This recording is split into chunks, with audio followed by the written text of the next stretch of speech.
Hi, hello everyone. Welcome back. This is RJ Ritu on Radio BMC. മാസലമോനെ ഇത് മനസ്സാണ്. ഇന്നൊരു പുതിയ അധ്യായത്തിലേക്കാണ് നമ്മൾ കടക്കുന്നത്. നമ്മുടെ റേഡിയോ ബി എം സിയും ലൈബ്രറിയും ഒത്തുചേർന്നൊരു പരിപാടി സ്റ്റാർട്ട് ചെയ്യുകയാണ്. പരിപാടിയുടെ പേരാണ് the turning pages readers talk show. അപ്പോൾ ഇന്നത്തെ ഫസ്റ്റ് നമ്മുടെ ഷോ തന്നെ ചെയ്യാൻ വേണ്ടി ഒരു ഗസ്റ്റിനെ നമുക്ക് കിട്ടിയിട്ടുണ്ട്. ആൾ നമ്മുടെ തന്നെ കോളേജിലെ ഒരു സെക്കൻഡ് ഇയർ വിദ്യാർത്ഥിയാണ്, മലയാളം ഡിപ്പാർട്ട്മെൻറ്റിലെ. പേര് മാഹൻ. So welcome മാഹൻ. അപ്പോൾ നമ്മൾ പറഞ്ഞല്ലോ, ടോക്ക് ഷോ നമ്മുടെ റീഡേഴ്സ് ടോക്ക് ഷോ ആണ്, ബുക്കിനെ പറ്റിയാണ് ചർച്ച. അപ്പോൾ ഫസ്റ്റ് നമ്മൾ കൺസിഡർ ചെയ്തിരിക്കുന്ന ബുക്ക് എന്ന് പറയുന്നതും ഫസ്റ്റ് ഷോ ആയതുകൊണ്ട് നല്ല ഔട്ട് ബ്രേക്കൊക്കെ കേരളത്തിൽ ഉണ്ടാക്കിയൊരു ബുക്കാണ്. ബുക്കെന്ന് പറയുമ്പോഴും കൂടുതലും യുവതലമുറകളാണ് ഇത് വായിച്ചത്. കുറേ ആൾക്കാർ വായിച്ചു, അതാണ് ഇതിൻ്റെ പ്രത്യേകത. ബുക്കിൻ്റെ പേരാണ് റാം കെയർ ഓഫ് ആനന്ദി. കുറേ ആൾക്കാരും കേട്ടിട്ടുണ്ടാവും.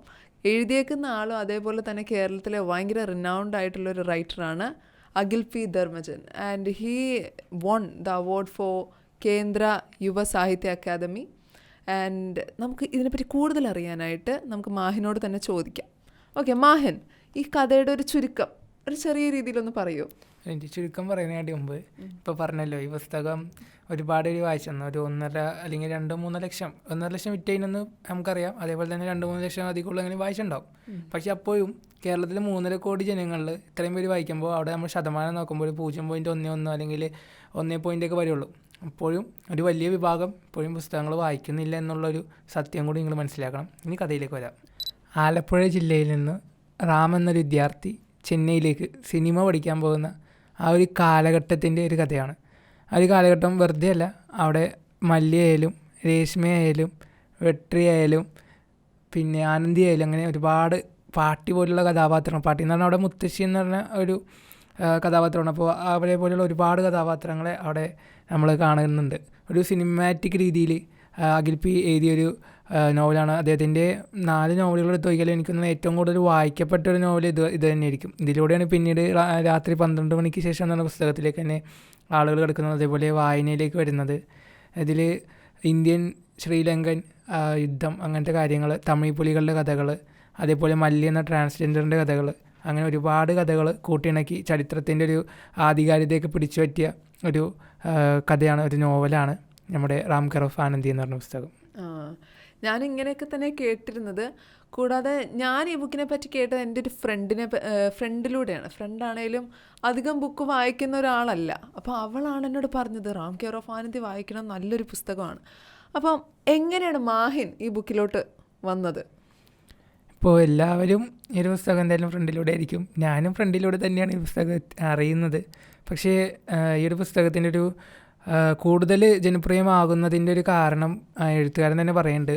ഒരു പരിപാടിയിൽ വെച്ച് പുള്ളി ഇങ്ങനെ പുസ്തകം ഇങ്ങനെ എഴുതാൻ വേണ്ടി, അല്ലെ പുസ്തകത്തിന് ഇങ്ങനെ ഒപ്പിടാൻ വേണ്ടി ഇങ്ങനെ നിൽക്കുന്ന സമയത്ത് ഒരു ആൾ റീല് പകർത്തുകയാണ്. അപ്പോൾ വീഡിയോ പകർത്തുമ്പോൾ അതിൽ ഒരു കൂട്ടം ആൾക്കാരിങ്ങനെ ലൈനായിട്ട് ഇങ്ങനെ നിൽക്കണതാണ്. അപ്പോൾ എല്ലാവർക്കും ഒരു ആകാംക്ഷ വരുമല്ലോ, എന്താണ് ആ പുസ്തകം എന്നുള്ളത്. അങ്ങനെയാണ് ഈ പുസ്തകം എല്ലാവരും അറിയുന്നത്. ഞാൻ എൻ്റെ ഒരു ആശുപത്രി കാലഘട്ടത്തിൽ എൻ്റെ കണ്ണിന് ഒരു ചെറിയ പ്രശ്നങ്ങളുണ്ട്. അപ്പോൾ അതിൻ്റെ ഒരു ഭാഗമായിട്ട് ആശുപത്രി കിടക്കുന്ന സമയത്ത് കൂട്ടുകാരൻ, അവിടെ കിടന്നൊരു രോഗിയുടെ കൂട്ടുകാരൻ പുസ്തകങ്ങൾ കൊണ്ടുവന്ന് കൊടുക്കുകയാണ്. അപ്പോൾ ആ ഒരു സമയത്താണ് ഈ പുസ്തകം ഇങ്ങനെ എടുക്കുന്നു. വെറുതെ പുള്ളിയപ്പോൾ അവിടെ സംസാരിച്ചുകൊണ്ടിരിക്കണേ, പുള്ളിയപ്പോൾ വായിക്കില്ലെന്ന് അറിയാവുന്നതുകൊണ്ട് ഞാനിങ്ങനെ അടുത്ത് ഇങ്ങനെ വായിക്കുകയാണ്. അപ്പോൾ വായിക്കുമ്പോൾ ആദ്യത്തെ വരിയിൽ ഇങ്ങനെ ആലപ്പുഴയിൽ നിന്ന് ഇങ്ങനെ റെയിൽവേ സ്റ്റേഷനിൽ നിന്ന് ഇങ്ങനെ പോകുന്ന ഒരു കാര്യങ്ങളൊക്കെ ഇങ്ങനെ എഴുതി വെക്കുമ്പോൾ നമ്മളിങ്ങനെ സിനിമയിൽ ഇങ്ങനെ കാണുന്ന പോലെ, നമുക്ക് ഒന്നാമത് മൊബൈൽ ഉപയോഗിക്കാൻ പാടില്ല, കണ്ണിനെ പ്രശ്നം. അപ്പോൾ ഇങ്ങനെ വായിക്കുമ്പോൾ സിനിമ കാണുന്ന പോലെ നമ്മുടെ ഉള്ളിലൂടെ ഇങ്ങനെ ഈ ഒരു ചിത്രങ്ങൾ ഇങ്ങനെ പോയിക്കൊണ്ടിരിക്കണേ. അങ്ങനെ ഒരു 23-24 അധ്യായം ഞാൻ അവിടെ വെച്ച് ഇങ്ങനെ വായിച്ചു. പെട്ടെന്ന് വായിച്ചു പോയി. ഭയങ്കര പെട്ടെന്ന് വായിക്കാൻ വേണ്ടിയ ഒരു പുസ്തകം കൂടിയാണ്. അപ്പോൾ പെട്ടെന്ന് ഇങ്ങനെ വായിച്ചു പോയി. ബാക്കി ഞാൻ പിന്നെ ഇവിടെ വന്നിട്ട് വായിച്ചത്. ഇവൻ മാഹൻ പറഞ്ഞല്ലോ, ബുക്ക് അപ്പുറത്ത് കിടന്നിരുന്ന ഒരാളുടെ അടുത്ത് നിന്നാണ് എടുത്തത്. ആ ബുക്കിൻ്റെ കവർ പേജ് വരെ ഭയങ്കര അട്രാക്റ്റീവാണ്, അതുകൊണ്ടല്ലേ? അതെ, അതിപ്പോൾ മിക്ക പുസ്തകങ്ങളായാലും ഒരു ഇത്ര പതിപ്പ് കഴിയുമ്പോൾ അവരുടെ കവർ ഫോട്ടോ മാറ്റും. ഈ 1 ലക്ഷം പതിപ്പൊന്ന് അല്ല, 1 ലക്ഷം പുസ്തകങ്ങൾ വിറ്റ് കഴിയുമ്പോൾ എത്രത്തോളം പതിപ്പോടെ പിന്നിടുന്ന ഒരു 38, 39, 40 പതിപ്പ് കഴിഞ്ഞുണ്ടാവും. എന്നിട്ട് ആ പുസ്തകത്തിൻ്റെ കവർ ഫോട്ടോ ഇതുവരെ മാറ്റിയിട്ടില്ല. അപ്പോൾ തന്നെ അറിയാം അതിൻ്റെ ഒരു വാല്യൂ എന്നുള്ളത്. യങ്സ്റ്റേഴ്സ് കൂടുതലായിട്ടും ഈ ബുക്ക് വായിക്കുന്നത് കാരണം അതിൻ്റെ മലയാളം അത്രയും സിമ്പിളായിട്ടാണ് ആൾക്കാർക്ക് ക്യാച്ച് ചെയ്യാൻ പറ്റുന്നത്. പൊതുവേ നമ്മുടെ മലയാള സാഹിത്യം എന്നൊക്കെ പറയുമ്പോഴും കടിച്ചാൽ പൊട്ടാത്ത വാക്കുകൾ എന്നൊക്കെ പറയില്ല. പക്ഷെ ഇത് കൂടുതലും ആൾക്കാരെ ഇൻട്രാക്റ്റീവ് ആക്കുന്നു, അല്ലേ? അതെ അതെ. ഇതെന്ന് പറഞ്ഞാൽ വളരെ സിമ്പിളായിട്ടുള്ള വാക്കുകളാണ്. എന്നാൽ സാഹിത്യം ഉണ്ടോയെന്ന് വെച്ചാൽ അധികം ഇല്ലെന്ന് പറയേണ്ടി വരും. പക്ഷേ എല്ലാവർക്കും കണക്റ്റാവും, ഇഷ്ടപ്പെടും, ചിരിക്കും, അതേപോലെ കുറേ കരയും, അങ്ങനത്തെ ഒരു പുസ്തകമാണ്. മാഹിനിപ്പോൾ കുറേ ക്യാരക്ടേഴ്സിനെ തന്നെ പറഞ്ഞു ഈ ബുക്കിലെ. അപ്പം ഏറ്റവും കൂടുതൽ സ്വന്തമായിട്ട് ഇഷ്ടപ്പെട്ട ഒരു ക്യാരക്ടർ ഏതാ? അതിലിങ്ങനെ ഒരാളെടുത്ത് പറയുക എന്ന് പറഞ്ഞാൽ ഭയങ്കര ഒരു പ്രശ്നമാണ്. എന്നാലും മല്ലി, ആനന്ദി, അതേപോലെ റാം, പാട്ടി, എല്ലാവരും അങ്ങനെ തന്നെ പറയേണ്ടി വരും കേട്ടോ. എന്നാലും ടോപ്പ് ചെയ്യാൻ പറ്റുമോ? ഇല്ല, പറയാൻ പറ്റില്ല. പക്ഷേ മല്ലീനെ എല്ലാവർക്കും ഇഷ്ടപ്പെടും. അതേപോലെ ആനന്ദിയും ഒരു പക്ഷേ മെയിൻ കഥാപാത്രം ആനന്ദിയാണ്. എന്നാൽ മല്ലി ഒരു സൈഡ് കഥാപാത്രമായിട്ട് വന്ന് ഒരു പകുതി കഴിയുമ്പോൾ പോകുന്ന ഒരു കഥാപാത്രം. പക്ഷേ മല്ലീനെ എല്ലാവരും ഒരു അംഗീകരിക്കുന്ന, അല്ലെങ്കിൽ മല്ലീനെ കുറച്ചുകൂടി ഹൈപ്പ് കൊടുക്കുന്നൊരു കഥയാണ്. ട്രെയിനിലൊക്കെ യാത്ര ചെയ്യുന്നവരാണ് നമ്മളൊക്കെ. അപ്പോൾ കൂടുതലും കുറേ പ്രാവശ്യം ട്രെയിനിലൊക്കെ യാത്ര ചെയ്തിട്ടുള്ളവർ ഒരിക്കലും എക്സ്പീരിയൻസ് ചെയ്തിട്ടുണ്ടാവും ട്രാൻസ്ജെൻഡേഴ്സിൻ്റെ ഒരു ഇൻട്രോഗേഷൻ. അപ്പം വരുമ്പോൾ തന്നെ ചിലവർക്കൊക്കെ അത് നല്ല ഇറിറ്റേറ്റഡ് ആയിട്ട് തോന്നും. നമ്മുടെ ഈ കഥയിലും ഇങ്ങനൊരു കഥാപാത്രമുണ്ട്. അപ്പം ട്രാൻസ്ജെൻഡേഴ്സിനെ പറ്റി നമ്മുടെ കഥയിലും ഒരു ക്യാരക്ടർ ഇല്ലേ, പേരെന്തായിരുന്നു?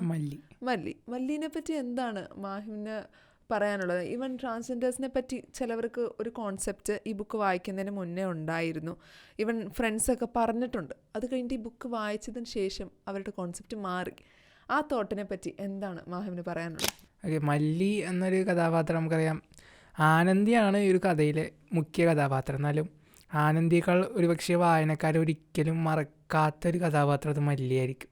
ഭയങ്കര ഇമോഷണലി ടച്ച് ചെയ്യുന്നൊരു കഥാപാത്രമാണ് മല്ലിയുടെ എന്ന് പറയുന്നത്. മല്ലി എന്ന് ട്രാൻസ്ജെൻഡറാണ്. നമുക്കറിയാം ട്രാൻസ്ജെൻഡേഴ്സിന് എപ്പോഴും സമൂഹം ഭയങ്കര ഒരു ഇപ്പോൾ അഗതിവൽക്കരിക്കപ്പെടുക എന്നൊക്കെ പറയില്ലേ, മാറ്റി നിർത്തപ്പെടുക, അവരെ കാണുമ്പോൾ കല്ലെടുത്തെറിയുക, അല്ലെങ്കിൽ അവരുടെയും കൂടെ ഒരു പെരുമാറ്റം കൊണ്ടായിരിക്കും ഒരു പക്ഷേ അങ്ങനെയൊക്കെ. എങ്കിൽ പോലും പക്ഷേ അവരങ്ങനെ കാണിക്കുന്നതിന് കാരണം നമ്മളൊക്കെ തന്നെയാണ്. നമ്മളെന്തുകൊണ്ട് അവരെ നമ്മളെപ്പോലെ തന്നെ അംഗീകരിക്കുന്നില്ല എന്നുള്ളൊരു ചോദ്യമുണ്ട്. മല്ലി എന്നൊരു കഥാപാത്രത്തെ റാം ഗർഫ് ആനന്ദ് എന്നൊരു പുസ്തകത്തിലൂടെ വായിക്കുമ്പോൾ ഒരുപക്ഷെ മല്ലി അല്ലെങ്കിൽ ട്രാൻസ്ജെൻഡർ എന്നൊരു വ്യക്തികളെ നമ്മളൊരു പക്ഷേ വായനയ്ക്ക് മുമ്പും ശേഷവും രണ്ട് രീതിയിൽ വിലയിരുത്തും. വായനയ്ക്ക് മുമ്പ് നമ്മളിപ്പോൾ സാധാരണ കാണുന്ന ഒരു മനോഭാവമാണെങ്കിൽ വായനയ്ക്ക് ശേഷം അത് മാറും. അവരെ കുറച്ചുകൂടി റെസ്പെക്റ്റ് ചെയ്യും, അവരെ കുറച്ചും കൂടിയും നമ്മളുടെ അവിടെ ചേർത്ത് പിടിക്കാൻ തോന്നും. അപ്പോൾ അത്തരത്തിലുള്ളൊരു കഥാപാത്രമാണ് മല്ലിയെ പുള്ളി ഭയങ്കര വ്യത്യസ്തമായ മല്ലിയുടെ ഒരു ആഗ്രഹങ്ങളൊക്കെ എന്ത് പറയേണ്ടത് ഭയങ്കര ഇമോഷണലി നമ്മളെ വേട്ടയാടുന്ന കാര്യങ്ങളാണ്. മല്ലി ശരിക്കും ഒരു ഒറിജിനൽ ക്യാരക്ടറായിട്ടല്ലേ പറയുന്നത്? അതെ, അത് അഖിൽ പി തന്നെ പറഞ്ഞിട്ടുണ്ട്. ഈ കഥയിലെ മിക്ക കഥാപാത്രങ്ങളും ഒറിജിനലാണെന്ന് പുള്ളി തന്നെ പറയുന്നുണ്ട്, ലൈഫിൽ നിന്ന് തന്നെ എടുത്ത പോലെ. അടുത്തത് നമ്മൾ ഈ ബുക്ക് പറയുമ്പോൾ തന്നെ ഗൂഗിളിലൊക്കെ സെർച്ച് ചെയ്യുമ്പോൾ തന്നെ ഇറ്റ്സ് എ റൊമാൻസ് പറയുമ്പോൾ റാമും ആനന്ദിയും തമ്മിലുള്ള പ്രണയത്തെ പറ്റിയും സൗഹൃദത്തെ പറ്റി എന്താ പറയാനുള്ളത്? ഇപ്പോൾ ഏതൊരു വ്യക്തിയിലും റൊമാൻസ് എന്തായാലും ഉടലെടുക്കും. ഇപ്പോൾ ഒരു സ്ത്രീയൊക്കെ കണ്ട ആദ്യം കുറച്ച് കാലങ്ങൾ കഴിയുമ്പോൾ പിന്നെ റൊമാൻസിലേക്ക് വരും.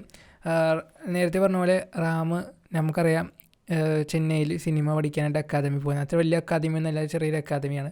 അപ്പോൾ അവിടുത്തെ റിസപ്ഷനിലാണ് ആനന്ദി എന്ന് പറഞ്ഞ കഥാപാത്രം ഉള്ളത്. ആനന്ദിയുടെ ഒരു സ്വഭാവം എന്താണെന്ന് വെച്ചാൽ പൈസയ്ക്ക് വേണ്ടിയിട്ട് അത്യാവശ്യം ഇഷ്ടം പോലെ പണിയെടുക്കുക, അങ്ങനെ വലിയ ഒരു വാല്യൂ ലൈക്ക് മനുഷ്യത്വപരമായ വാല്യൂസ് ഒന്നും അധികം കൊടുക്കാത്ത ഒരു കഥാപാത്രമാണ്. അപ്പോൾ എപ്പോഴും ഈ ആനന്ദിയും റാമും ഭയങ്കര ഒരു ഒടുക്കുകളും കാര്യങ്ങളൊക്കെ എപ്പോഴും സൗഹൃദം എപ്പോഴും പ്രശ്നങ്ങളുണ്ടാകില്ല, അതേപോലെ തല്ലും ഇതും കാര്യങ്ങളൊക്കെയാണ്. അപ്പോൾ അങ്ങനത്തെ കുറേ രസികൻ സന്ദർഭങ്ങൾ കഥയിലുണ്ട്, അതൊന്നും ഞാൻ പറയണില്ല. ഈ ആനന്ദിയും റാമും തമ്മിലുള്ള പ്രണയം അതിനു മുമ്പ് സൗഹൃദമാണ്. സൗഹൃദത്തിൽ ഇപ്പം നമുക്കറിയാം റാം എന്ന് പറയുന്ന ഒരു കഥാപാത്രം സിനിമ പഠിക്കാനായിട്ട് ചെന്നൈയിലേക്ക് വരികയാണ്. ചെന്നൈയിലേക്ക് വന്നിട്ട് അവിടുത്തെ ഒരു അക്കാദമിയിൽ ചേരുകയാണ് സിനിമ പഠിക്കാനുള്ള വലിയൊരു ആഗ്രഹത്തിൻ്റെ പുറത്ത്. അവിടെ റിസപ്ഷനിൽ ജോലി ചെയ്യുന്ന ഒരു ആളാണ് ആനന്ദി എന്ന് പറയുന്നത്. ആനന്ദി നമുക്ക് പണം വേണം, പുള്ളിക്കാരിക്ക് കുറച്ച് ആവശ്യങ്ങളുണ്ട്, അത് നിങ്ങൾ വായിച്ച് അറിഞ്ഞാൽ മതി, അല്ലെങ്കിൽ ശരിയാവില്ല. അപ്പോൾ ഈ പണത്തിന് വേണ്ടി ജോലി ചെയ്യുക. ഇപ്പോൾ ഇവിടെ റിസപ്ഷൻ കഴിഞ്ഞാൽ അടുത്ത ജോലി, അതിനടുത്ത ജോലി, അതിനിപ്പോൾ വേറെ ജോലി, ഇങ്ങനെ എപ്പോഴും തിരക്കാണ്. അപ്പോൾ പുള്ളിക്ക് അത്ര വലിയ മനുഷ്യത്വം അങ്ങനത്തെ വാല്യൂസ് ഒന്നും കൊടുക്കുന്നൊരു പുള്ളിക്കാരി അങ്ങനത്തെ ഒരു കഥാപാത്രമല്ല ആനന്ദി എന്നുള്ളത്. അപ്പോൾ ആനന്ദിയും റാമും തമ്മിൽ എപ്പോഴും പ്രശ്നങ്ങളും കാര്യങ്ങളൊക്കെയാണ്. ആദ്യകാലങ്ങൾ പയ്യാണ് സൗഹൃദത്തിലേക്കൊക്കെ വരുന്നത്, അതിന് ശേഷമാണ് ഈ പ്രണയത്തിലേക്കൊക്കെ വരുന്നത്. പക്ഷേ പ്രണയത്തിലേക്ക് വരുമ്പോഴും എനിക്കൊന്നും അങ്ങനെ പറഞ്ഞിട്ടൊന്നുമില്ല എവിടെയും പ്രണയം ഈ ആനന്ദിയോട് പറയുന്നില്ല. പക്ഷേ രണ്ടുപേർക്കും അറിയാം പ്രണയം ഉണ്ടെന്ന്. അതിൻ്റെ പല നിമിഷങ്ങൾ ഇപ്പോൾ അവിടെ ഒരു ഗ്രാമത്തിലേക്കൊക്കെ പോകുന്ന നിമിഷമുണ്ട്, അവിടുത്തെ ഒരു രാത്രിയൊക്കെ ഉണ്ട്. ഒരു പക്ഷേ നിങ്ങളൊക്കെ ഭയങ്കര ഇഷ്ടപ്പെടുന്ന ഒരു സമയമൊക്കെ ഉണ്ട്, രാത്രി 11-12 മണിക്ക് ഇങ്ങനെ പുറത്തേക്കൊക്കെ ഇറങ്ങി നടക്കുന്ന ഒരു പൂക്കളൊക്കെ ഇങ്ങനെ വീഴുന്ന ഒരു സമയങ്ങളൊക്കെ അപ്പോൾ അത്തരത്തിലുള്ള നിമിഷങ്ങളുണ്ട്. അതേപോലെ വേറെയും കുറേ നിമിഷങ്ങളൊക്കെ അത് പറയുന്നുണ്ട് പ്രണയവുമായി ബന്ധപ്പെട്ടിട്ട്. പക്ഷേ അവസാനം അതൊരു സാധാരണ ഒരു രീതിയിൽ തല്ലിപ്പൊളിഞ്ഞ് അല്ലെങ്കിൽ ഒരു കാമുകൻ കാമുകിക്ക് വേണ്ടി വെയിറ്റ് ചെയ്യുന്ന ഒരു സമയത്തേക്ക് പോകും. അപ്പോൾ അങ്ങനെയാണ് അതിൽ പ്രണയം ഇരിക്കുന്നത്. നമ്മൾ കോളേജിലൊക്കെ കേൾക്കുന്നതൊക്കെ പോലെ തന്നെ. ബട്ട് ഇവൻ മാഹൻ പറയുമ്പോൾ തന്നെ നമുക്കത് ഇമാജിൻ ചെയ്യാൻ പറ്റുന്നുണ്ട്. അപ്പോൾ ഇനി നമ്മുടെ കോളേജിലെ സ്റ്റുഡൻസിന് ഈ കൃതി വായിക്കുന്നതിനെ പറ്റി എന്താണ് മാഹിന് അഭിപ്രായം പറയാനുള്ളത്? അഭിപ്രായം എന്ന് വെച്ചാൽ ഇപ്പോൾ ഞാൻ പറഞ്ഞല്ലോ, ഞാൻ വായിക്കുന്നത് എൻ്റെ ഒരു കൂട്ടുകാരൻ പറഞ്ഞിട്ടാണ്. പക്ഷേ ഞാൻ പറഞ്ഞിട്ടൊരു കൂട്ടുകാരി വായിച്ചൊരു കഥ പറയാം. ഇപ്പോൾ എൻ്റെ ക്ലാസ്സിലൊരു ഞങ്ങൾ മലയാളം വിഭാഗം വിദ്യാർത്ഥികളാണ്. പക്ഷേ ഞങ്ങളങ്ങനെ അധികം പുസ്തകങ്ങളൊന്നും വായിക്കാത്ത ആൾക്കാരാണ്. എന്നാലും എൻ്റെ ഒരു കൂട്ടുകാരി എൻ്റെ അടുത്ത് ഒരു ദിവസം വന്നിട്ട് പറഞ്ഞു, ലൈബ്രറിയിൽ വെച്ച് ഞാൻ ഇങ്ങനെ നിൽക്കണേ, അപ്പോൾ എൻ്റെ അടുത്തിട്ട് വന്നിട്ട് പറയുകയാണ്, ഞാൻ അങ്ങനെ അധികം വായിക്കാറൊന്നുമില്ല, അര പേജ് വായിച്ചാൽ തന്നെ എനിക്ക് ഉറക്കം വരും. ഞാൻ പറഞ്ഞു ഇങ്ങനെ ഒരു പുസ്തകമുണ്ട്, സാധാരണയൊക്കെ നമ്മൾ ബഷീറിൻ്റെ പുസ്തകങ്ങളൊക്കെ കൊടുക്കാറ്, അപ്പോൾ ഈ ഒരു പുസ്തകം കൊടുത്തിട്ട് പറഞ്ഞ് വായിച്ചു നോക്ക്, ഇഷ്ടപ്പെടുമായിരിക്കും, വായിച്ച് പോകുമെന്ന് പറഞ്ഞു. നിങ്ങൾക്കിങ്ങനെ സിനിമ കാണുന്ന രീതിയിൽ ഇത് വായിച്ച് പോകാമെന്ന് പറഞ്ഞു. അവൾ അത്ര ഉറപ്പൊന്നുമില്ല, എന്നാലും കൊണ്ടുപോയിട്ട് വായിച്ചിട്ട് ഒരു ദിവസം കഴിഞ്ഞപ്പോൾ തന്നെ ഇവിടെ വിളിച്ചു പറഞ്ഞാൽ ഞാൻ വായിച്ച് പകുതിയായി, ഇപ്പോൾ കയ്യാറാവും എന്നുള്ള രീതിയിൽ. അപ്പോൾ നിങ്ങൾ വായിക്കണമെങ്കിൽ പെട്ടെന്ന് വായന തുടങ്ങാത്ത ആൾക്കാർക്ക് വായിക്കാൻ പറ്റിയ പുസ്തകമാണ്. അതിനുശേഷം ഞാൻ പണ്ടൊക്കെ ആദ്യമേ എൻ്റെ കുട്ടികളോട് അവരോടൊക്കെ പറയുന്നത്, നിങ്ങൾ ബഷീറിൻ്റെ പ്രേമലേഖനം വായിക്കും, ബാല്യകാലസഖി വായിക്കും, പാത്തുമ്മയുടെ അട വായിക്കും. ഇപ്പോൾ ഞാൻ റാം ഗർഹാനന്ദി വായിക്കാനേ പറയുള്ളൂ. പക്ഷേ അത് അവിടെ വെച്ച് വായന നിർത്തരുത്. അത് കഴിഞ്ഞിട്ട് വേറെ പുസ്തകങ്ങളിലേക്ക് പോകുക. ഇതൊരു തുടക്കമായിട്ട് നമ്മളിപ്പോൾ എപ്പോഴും പറഞ്ഞാൽ ഫുഡിനൊക്കെ അല്ലെങ്കിൽ ഒരു കല്യാണത്തിനൊക്കെ പോകുമ്പോൾ സ്റ്റാർട്ടേഴ്സ് കൊടുക്കും ജ്യൂസായിട്ട്. അവിടെ നിന്ന് പിന്നെ തുടങ്ങി വലിയ ഇതിലേക്ക് പോകണം. ഇവിടെ വെച്ച് നിർത്തരുത്. പലപ്പോഴും ഇപ്പോൾ ഞാൻ ഈ പല ആൾക്കാരും ഈ റീൽസിനും ഫോട്ടോ എടുക്കാനൊക്കെ വേണ്ടിയിട്ട് പുസ്തകം മേടിക്കുന്നവരുണ്ട്. ഇപ്പോൾ മാതൃഭൂമി പോലത്തെ ബുക്ക് സ്റ്റോപ്പിലൊക്കെ പോകുമ്പോൾ ഞാൻ കേൾക്കുന്ന ഒരു കാര്യമാണ്, അവർ പറയുന്ന ഒരു കാര്യമാണ്, ഇവിടെ നിന്ന് ആൾക്കാർ പുസ്തകം മേടിക്കുന്നുണ്ട്, പക്ഷേ അവർ എത്ര പേര് വായിക്കുന്നുണ്ട് എന്നുള്ളത് ചോദ്യമാണ്. അവർ അടുത്ത പുസ്തകം വന്ന് മേടിക്കുമ്പോൾ ഈ പുസ്തകത്തിന് ചിലപ്പോൾ പകുതിയോ ഒരു 15 അധ്യായമോ അല്ലെങ്കിൽ ഒരു 5 അധ്യായമൊക്കെ വായിച്ചിട്ട് നിർത്തുന്നവരാണ്. അങ്ങനെ നിർത്താണ്ടിരിക്കുക. ഈവൻ ഞാനാണെങ്കിലും പറഞ്ഞല്ലോ, എൻ്റെ ഒരു ഫ്രണ്ട് ഈ ഒട്ടും ബുക്ക് വായിക്കാത്തൊരുത്തി തന്നെയാണ് എനിക്കും ഈ റെക്കമെൻഡ് ചെയ്തത്, വായിക്കൂ എന്ന് പറഞ്ഞുകൊണ്ട്. കാരണം പലവർക്കും ഈ നമ്മുടെ ഈ ഒരു തലമുറയിൽ ഈ ബുക്ക് വായിക്കാൻ റെക്കമെൻഡ് ചെയ്യുന്നതും ഒട്ടും വായിക്കാത്ത പിള്ളേരാണ്. അപ്പോൾ കുറേ പേർക്കും ബുക്ക് വായിക്കാനുള്ളൊരു മോട്ടിവേഷൻ തുടങ്ങി വെക്കുന്നത് ഈ ഒരു ബുക്കിലൂടെ, പുസ്തകത്തിലൂടെ. പണ്ടത് ബഷീറാണെങ്കിൽ ഇപ്പോൾ അഖിൽപിയായി. അതിന് കുറേ വിമർശനങ്ങളും കിട്ടി. കാരണം ഇങ്ങനത്തെ ഒരു പുസ്തകം വായിച്ചു തുടങ്ങിയിട്ട് എന്തുണ്ട് എന്നുള്ളത് ആളുകൾ ചോദിക്കുന്നുണ്ടെങ്കിലും പുസ്തകം വായന ഒരു കാലത്ത് നിന്നതിന് ശേഷം വീണ്ടും ഉയർത്താൻ ഈ പുള്ളി സഹായിച്ചിട്ടുണ്ട് എന്നുള്ളത് നമ്മൾ ഒരിക്കലും മറക്കരുത് എന്നുള്ളതാണ്. ശരിയാണ്. നമ്മുടെ ലൈബ്രറിയിലും ഉണ്ടെന്നുള്ള പറഞ്ഞ ലൈബ്രറിയിൽ ഒരു പുസ്തകമുണ്ട്, 4 പുസ്തകങ്ങളോളം ഉണ്ട് റാം ഗർഹാനന്ദി. പക്ഷെ എപ്പോഴും ഓട്ടത്തിലാണ്, വല്ലപ്പോഴും വരിക അപ്പം തന്നെ പോവുക, നമുക്ക് തന്നെ കിട്ടാറില്ല രണ്ടാമതൊരു വായനക്ക് പോലും. നിങ്ങൾക്ക് ഭാഗ്യമുണ്ട്, നിങ്ങൾ ചെല്ലുന്ന ദിവസം നോക്കിയാൽ കിട്ടും. അപ്പോഴത്തേനും വൈകാതെ നിങ്ങളും വായിക്കാൻ ശ്രമിക്കുക. നല്ലൊരു എക്സ്പീരിയൻസ് ആയിരിക്കുന്നു. അതെ യെസ്, വിശ്വസിക്കുന്നു. ഇപ്പം മാഹിനോട് ഞാൻ ചോദിച്ച ചോദ്യങ്ങൾക്കൊക്കെയാണ് മാഹിൻ ഉത്തരം പറഞ്ഞത്. ഇനി മാഹിന് എക്സ്ട്രാ എന്തെങ്കിലും പറയാനുണ്ടോ? ഇനി പറയാനുള്ളത് ഇതൊന്നും അല്ല കഥ, അത് വായിച്ചാലേ നിങ്ങൾക്കത് മനസ്സിലാവുള്ളൂ. അപ്പം എല്ലാവരും പോയി വായിക്കുക. അപ്പം ലൈബ്രറിയിൽ നിങ്ങൾ ഓഫൻ വിസിറ്റ് ചെയ്യുക. കാരണം നമ്മളൊട്ടും വിചാരിക്കാത്ത തരം ഒരു ലോകം തന്നെയാണ് അവിടെയും ഉള്ളത്. സോ ഇതുവരെയായിട്ടും വായിച്ച് തുടങ്ങാത്തവർക്ക് ഈ ഒരു ബുക്ക് ഒരു നല്ലൊരു തുടക്കമാകട്ടെ എന്ന് ആശംസിച്ചുകൊണ്ടും വായനയുടെ ഈ ലോകത്തിലേക്ക് തന്നെ എല്ലാവരെയും സ്വാഗതം ചെയ്തുകൊണ്ടും this is RJ Ritu with Mahan signing off from turning pages, a readers talk show only on radio BMC.